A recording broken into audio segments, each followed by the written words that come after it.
Okay, isipin nyo to, isang itim na submarino tapos napapaligiran ng mga tila ordinaryong bangkang pangisda.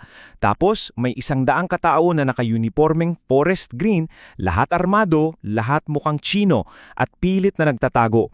Ito yung eksenang inilalarawan sa isang sinumpaang salaysay na siyang nagbukas ng isang malaking misteryo sa baatan.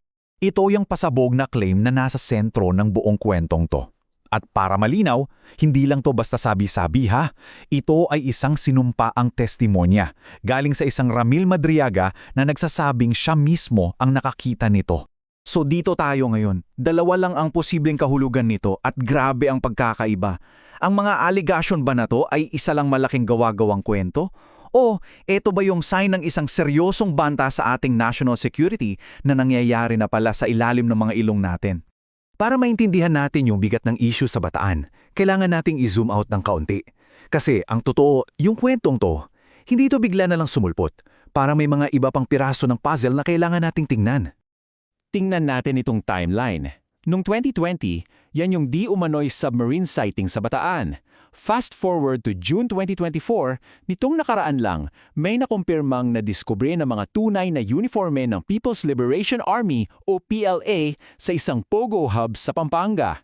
Nagkataon lang ba o may koneksyon? At dito, lalong nagiging komplikado. Kasi magkaiba yung reaksyon ng mga otoridad sa mga uniforming yan. Sabi ng Armed Forces of the Philippines, baka props lang yan para sa mga online scam.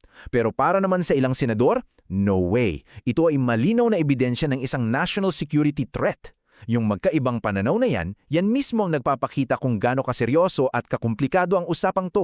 Okay, so balikan natin kung sino yung source ng aligasyon sa Bataan kasi yung pagkakakilanlan ng witness, napakahalagang parte nito. At dito, medyo nagiging magulo ang lahat. So itong witness, si Ramil Madriaga, inilalarawan niya ang sarili niya bilang isang military agent o bagman. Alam mo yon, sa mundo na politika, yung bagman, sila yung tagadala ng pera, tagaayos ng mga sensitibong transaksyon. Kadalasan, gumagalaw sa anino. At dito, kailangan nating maging prangka. May mga seryosong tanong talaga tungkol sa kredibilidad ni Madriaga. Isa siyang nakakakulong na dating operatiba. May mga aligasyon siya laban sa matataas na opisyal. At lumabas yung mga sinasabi niya sa gitna ng mainit na bangyaan sa politika. So, natural lang na pagdudahan natin yung motibo niya, di ba? Pero ito yung pinaka-importante. Sabi nga sa mundo ng intelligence, hindi ang pagkatao ng source ang gold standard. Ang gold standard ay kung yung informasyon ba na binibigay niya ay pwedeng i-verify kung mapapatunayan. Ang tanong ay hindi sino si Madriaga, kundi totoo ba yung sinasabi niya. Okay, so isang tabi muna natin yung witness at mag-focus tayo sa pinakapuso ng issue, yung seguridad ng bansa natin. Kasi kahit katiting lang na katotohanan ang meron sa mga alegasyong to, nako, ang implikasyon napakalaki.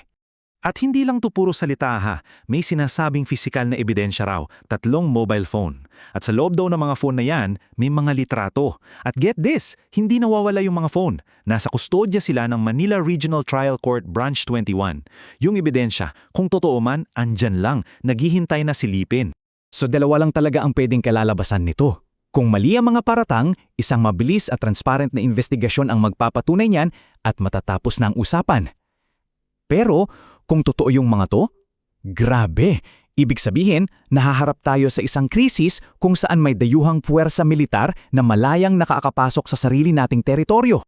At dito na pumapasok yung tanong na kailangan nating sagutin. May mga krimen sa Pogo, may mga nahuling uniforme ng PLA, may walang tigil na pambubuli sa West Philippine Sea, tapos ngayong may aligasyon ng submarino. Sa anong punto ba natin sasabihin na, teka, parang hindi na to mga isolated incidents, parang bahagi na to ng isang mas malaking pattern? Ang magandang balita, hindi natin kailangang manatili sa haka-haka.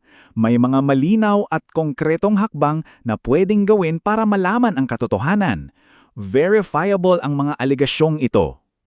Ito ang mga pwedeng gawin, now na. Una, buksan ng NBI yung 3 cellphone at tingnan kung ano ang laman. Pangalawa, imbestigahan ng Senado yung pagbebenta ng mga lupa sa baybayin sa mga dayuhan. Pangatlo, i-audit ng AFP at DND yung mga property na yan. At pang-apat, tingnan ng Ombudsman kung may mga opisyal na nagpapabaya. Malinaw, di ba? Ito ay investigasyon, hindi pamumulitik. Kasi Yung panganib, kapag hindi tayo kumilos, malinaw. Parang sinasabi na natin na okay lang isang tabi ang national security kapag politically inconvenient. At yan ang isang napakadelikadong mensahe na ipapadala natin. So sa huli, dito tayo babagsak. Yung posibleng ebidensya, nasa kamay na ng korte. Yung mga lokasyon, pwedeng iimbestigahan. Ang tanging tanong na lang ay, meron bang may sapat na tapang at pakialam para silipin ito at alamin ang katotohanan?